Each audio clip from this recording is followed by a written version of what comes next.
Ce scientifique est arrivé à l'ISS, mais il n'est pas conscient qu'il va voir la Terre devenir une planète vide, post-apocalyptique. L'ISS, qui signifie Station spatiale internationale, en 1864, lors de la guerre civile américaine, un soldat de l'Union nommé Captain Lee Briggs écrit dans son journal son expérience de la guerre et les nombreuses épiphanies et questions morales qu'elle lui a posées. Son supérieur lui dit que les forces de l'Union ont vu un objet étrange d'un grand design juste à l'ouest du bassin de Colorado et lui a assigné la mission d'aller l'enquêter. En 2039, l'astronaute Lee Miller est arrivé à l'ISS. Il est le premier astronaute à se mettre sur la station dans les 2 dernières décennies pour des raisons indéfinies, et son travail est d'assister à sa condition et de faire les réparations nécessaires pour qu'elle soit habitable pour les astronautes à venir. Il parle à Mission Control à Houston et leur donne son initial rapport et puis commence à préparer son état. Il établit une routine quotidienne dans laquelle il exerce, lit, écoute de la musique et fait les réparations et les procédures d'assessment qu'il doit faire. Il maintient également la communication régulière avec Mission Control. Un jour, Mission Control dévoile un message de son frère à la Terre qui lui informe qu'il est un oncle maintenant. Lee est heureux d'entendre ça, mais juste ensuite, il entend une interférence radio bruyante sur son channel de communication. Il demande à Mission Control s'ils l'ont aussi, mais il n'a pas de réponse. Il essaie de nouveau, mais la communication s'est soudainement fermée. Après quelques minutes de silence radio, il commence à s'inquiéter. Ensuite, quelques jours passent sans communication de Mission Control, et Lee vérifie que les systèmes de communication sur l'ISS fonctionnent correctement. Une fois que c'est confirmé qu'ils le sont, Lee commence à s'inquiéter, incapable de comprendre pourquoi il n'est pas en mesure d'établir un contact radio. Après quelques jours, il reçoit enfin un seul message enregistré dans lequel quelqu'un de Mission Control cryptiquement lui informe que quelque chose de terrible s'est passé sur la Terre et qu'ils n'ont plus les ressources pour communiquer avec lui en direct et qu'ils n'ont pas les ressources pour le ramener à la Terre. Ce message fait peur et ennuie Lee et il essaie d'obtenir plus d'informations sur ce qui se passe, mais n'obtient aucune réponse. Il angoisse Mission Control que s'ils font un test de stress ou d'isolation sur lui, il devrait arrêter, mais il n'obtient aucune réponse. Réalisant qu'il est peut-être coincé sur l'ISS pour un moment, Lee vérifie les systèmes de soutien pour s'assurer qu'ils peuvent l'aider à survivre pour autant de temps qu'il en a besoin pour être éventuellement sauvé. Il décompresse plusieurs secteurs de la station pour préserver l'oxygène. Ensuite, il s'occupe de la station seul, cherchant des façons de s'occuper. Il s'occupe de sa routine d'exercice, d'écouter de la musique et de lire, etc. Il passe aussi beaucoup de temps en mentant ou en assis, ne faisant rien. Éventuellement, la situation commence à s'amener à lui et il commence à agir violemment.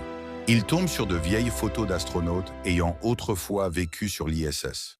Affamé de la moindre présence humaine, il se met à leur parler comme s'ils étaient encore là. L'une des femmes sur les clichés attire particulièrement son attention. Pendant qu'il observe ces images, il jette un œil par le hublot et assiste, impuissant, au chaos qui ravage la Terre. Les villes s'illuminent une dernière fois, comme un appel désespéré avant la fin. Plus tard, il se réveille d'un rêve étrange où il voyait cet astronaute. Mais en ouvrant les yeux, il sent l'air devenir lourd. De la fumée s'infiltre dans la station. Pris de panique, il enfile un masque et colmate rapidement la fuite avant que tout ne dégénère. Épuisé, il retourne s'asseoir et fixe encore les photos. Il s'évade mentalement, imaginant un rendez-vous idéal avec ces femmes qu'il ne rencontrera jamais. Un restaurant italien, puis un coucher de soleil sur une plage paisible. Un fantasme devenu refuge. Les jours passent, et Lee s'enfonce dans la solitude. Pour ne pas perdre la tête, il s'occupe de tout et de rien sur l'ISS. Répare ce qu'il peut, fait semblant de suivre une routine. Mais il rêve simplement de prendre une vraie douche, de sentir à nouveau la vie. Il bidouille des capteurs, réécoute en boucle le dernier message de son frère et fait tout son possible pour occuper son esprit qui lui échappe peu à peu. Un jour, il tente une nouvelle fois de lire le message, mais l'ordinateur refuse de s'allumer. Une simple panne, mais dans son état, c'est la goutte de trop. Il s'effondre. La dépression l'engloutit, et bientôt, il commence à halluciner. Il voit les femmes des photos se matérialiser autour de lui parler, l'accompagner. Il sait qu'elles ne sont pas réelles, mais il n'a plus la force de lutter. Son esprit a cessé d'être logique depuis longtemps. En inspectant une zone isolée de l'ISS pour réparer un module d'alimentation, il tombe sur un vieux livre à la couverture usée. De retour dans la station, il découvre qu'il s'agit du journal du capitaine Lee Briggs, un homme qui raconte la guerre civile et un mystérieux objet qu'il devait retrouver. Intrigué, Lee se plonge dans le journal. L'hallucination de la femme réapparaît et lui demande sa saison préférée. Il tente de répondre, mais il ne s'en souvient plus. Elle lui murmure qu'il n'y a plus de saison, seulement le temps. Un temps qui continue de filer sans jamais s'arrêter. Plongé dans la lecture, Lee se reconnaît dans les mots de Briggs. Le capitaine explique qu'à chaque bataille, il acceptait d'être peut-être tué, ce qui l'a lentement rendu fou. Ses émotions, Lee les ressent lui aussi. L'abandon, l'incertitude, la peur de disparaître sans témoin. Obsédé, il commence à reproduire les dessins du journal sur les murs de la station, imaginant les scènes de guerre comme s'il y participait réellement.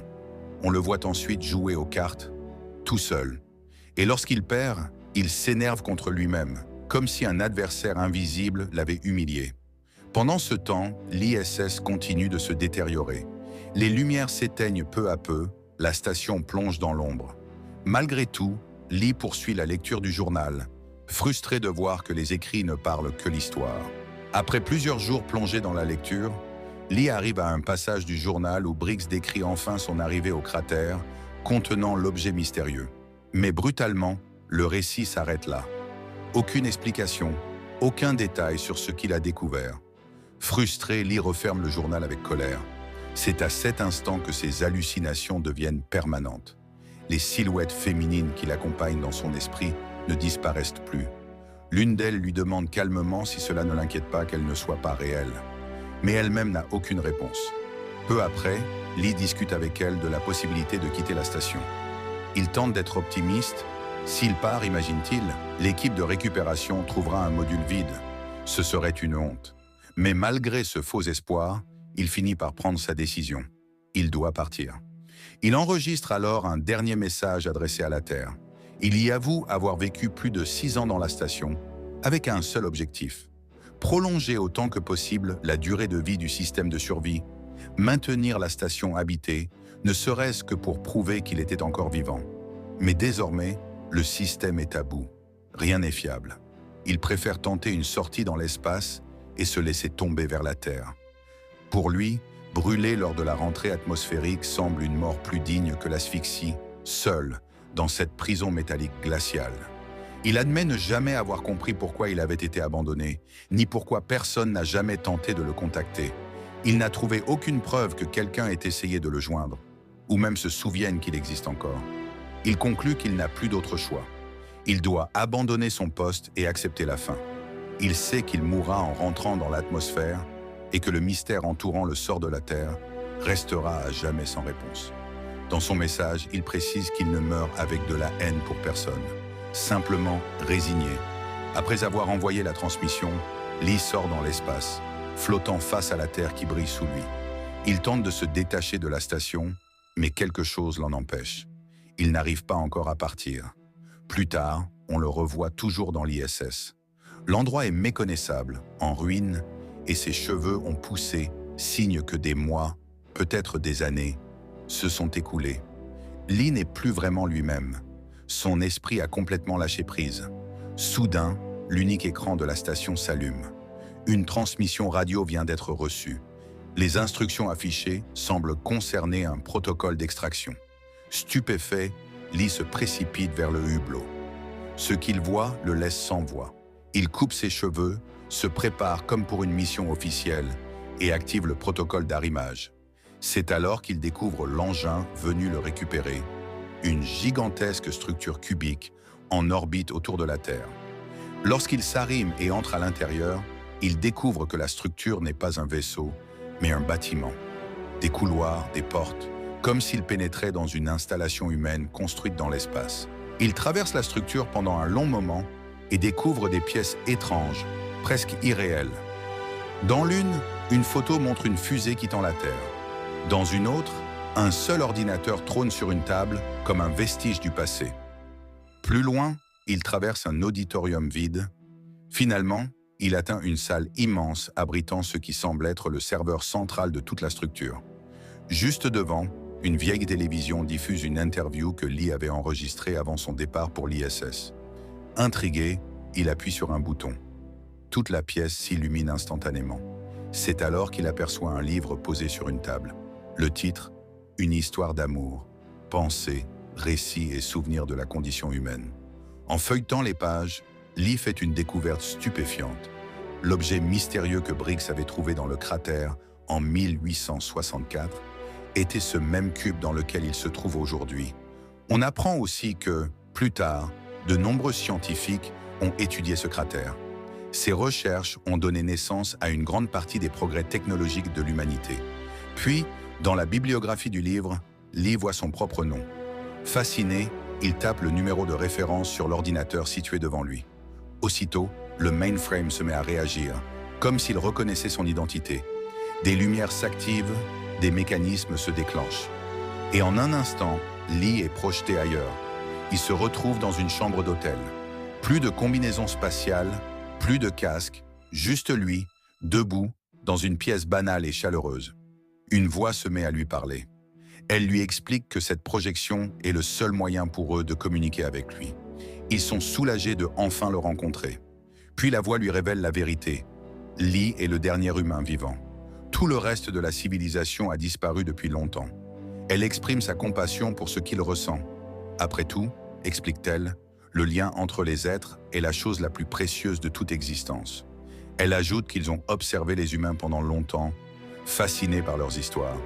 La structure dans laquelle se trouve Lee est une gigantesque bibliothèque, une archive vivante de tous les souvenirs, toutes les traces et toute la mémoire de l'humanité. Enfin, la voix l'invite à avancer.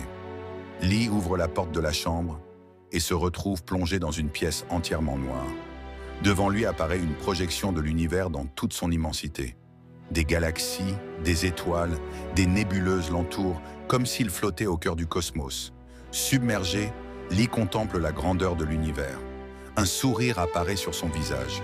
Pour la première fois depuis longtemps, il semble apaisé, éclairé par la compréhension, les révélations et une sérénité profonde qu'il n'avait jamais connue. C'est la fin, merci d'avoir regardé et dites-nous dans les commentaires le film que vous voulez qu'on récapitule pour vous.